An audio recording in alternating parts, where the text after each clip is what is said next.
both Jeff and Roger want to jump in, but let me see if Rob, who's been uncharacteristically silent so far, has something to say. Yeah, I take the point, but I really feel firmly that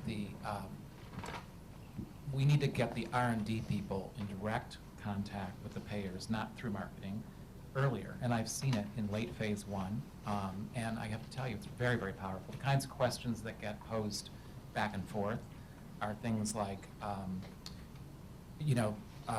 I hear R&D people say, well, gee, there's these 3 indications we're going for. We have to advance one over the other 2.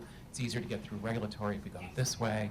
And we at the payer side say, but wait a minute, you're going into a crowded class with a lot of competitive agents on that particular indication. That wouldn't be interesting to us. Why don't you go with a different indication first? Because then you'll get the payers more interested in your particular product.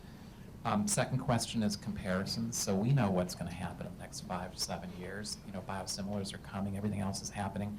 You're coming up with a new biotech drug in a class that's crowded now and will be more crowded with biosimilars, and you're not going to do any comparative studies in your phase 2, 3 program.